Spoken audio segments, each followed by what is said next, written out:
hanging out with a giant reticulated python. Cue the music.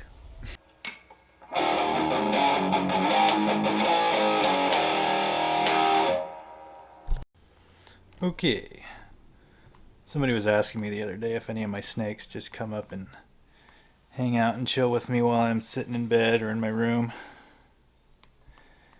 So I figured I'd show you a little bit a little bit of what goes on when I'm here hanging out with my snakes. They're just roaming around. I'm sitting here doing work at my computer. I got these two stinkers running around too. They just came in from being outside. But anyways, this big girl's out roaming around and she's here saying hi. Now she's on the move. She just comes by. She'll check me out sometimes. She's not really checking me out right now. She's just kind of going past me like I'm not even here. But she'll come, hang out on the bed with me, and act like it's just hers to sleep in. They really like is coming to the window. They can smell the fresh air on the other side. So they'll investigate, see if there's any way to get past it. When they learn they can't, they move on. They move on to find trouble elsewhere.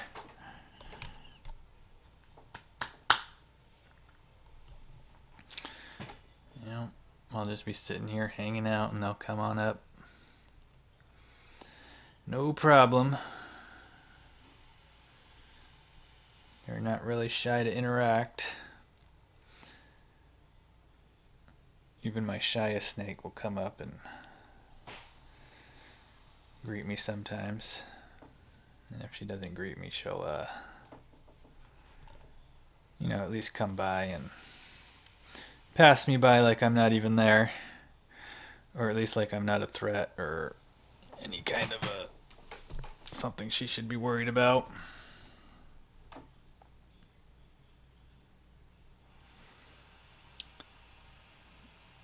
This is probably my second most social snake.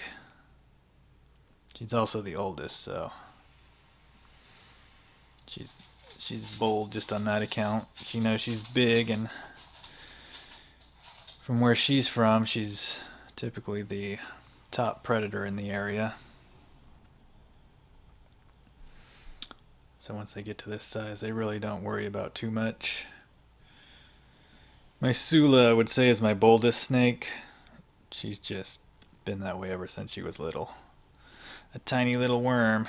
She's been my boldest, most confident snake, even at a smaller size.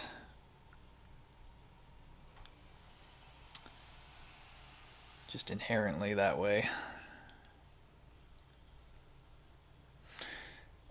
When she's big, she's probably going to be even bolder. She comes up too and just climbs on me like I'm nothing.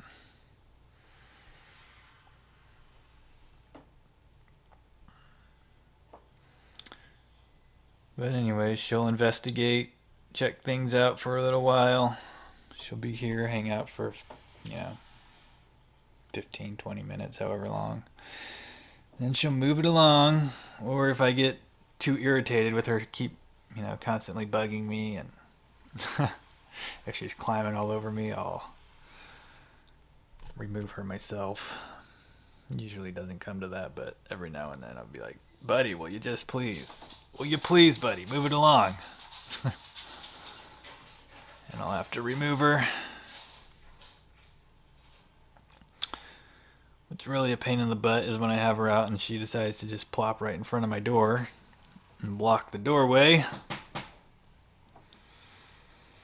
It's difficult enough when I'm already in the room and have to move her, but when she's blocking the door and I can't get in my room, that's a problem sometimes also. I have to ram her with the door. I'm gentle, of course, I don't hurt her. And this salt lamp, still looking for a place to set it. I might have to just remove it altogether. Because no matter where it goes, they find a way to knock it over.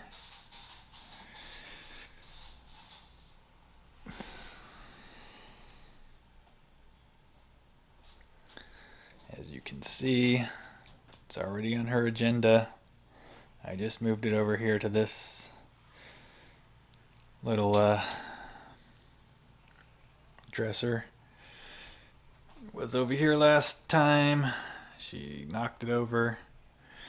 She's already fixing to knock it over here.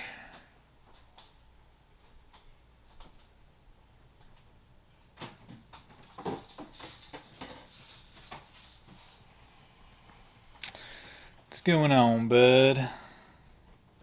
You say hi?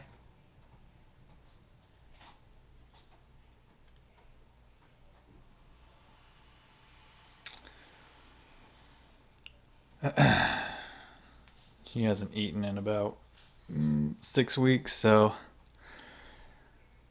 when they're on empty like this, I don't worry about them peeing on my bed too much, but I still keep a close eye. I'm ready to jump into action if need be, if I hear even the slightest signs of her needing to use the bathroom.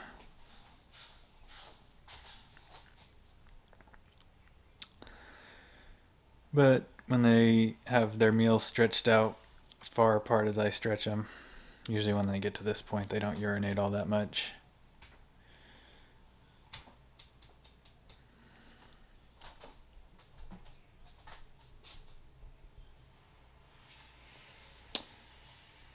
Yeah, buddy, don't mess with my laptop.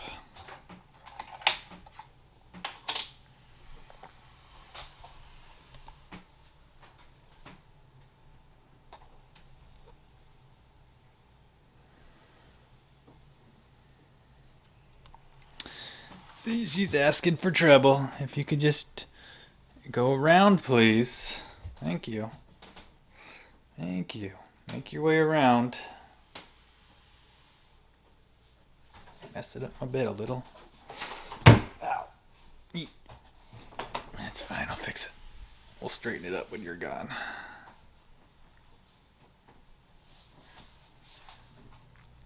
She's probably gonna climb her way up here. Or not. Or not.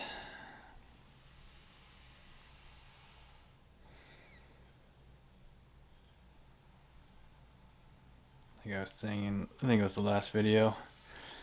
There's lots of stuff for them to climb up and over. They'll climb up this dresser, over this small dresser, stretch out, climb back over to their cages. Typically I'll have their cages open. They can climb in and out of those as well. Climb in and out of those. They climb up on these. This top one's still an unfinished cage. You've got to get the doors on it. I'll climb up that cage over there. Climb back around to this cage. So, it's a pretty good gymnasium of things to exercise on for them. I mean, it's not the most aesthetically pleasing, but someday we'll get them a nice decked out giant enclosure with, realistic looking features to climb up, logs and vines and branches. But for now, this gives them a pretty good workout. Stretching along stuff, climbing up stuff. Enough to give them a good old workout and stay fit and active. Anyways, it's just a little glimpse of what it's like hanging out in the room with this big old girl.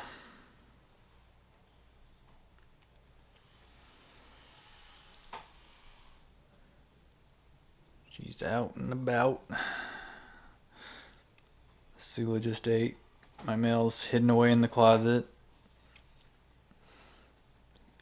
My smallest little girl is sleeping for the day. Probably feed her tonight. Won't make the same mistake I made last time. We'll get this big girl put up before we bring food into the room.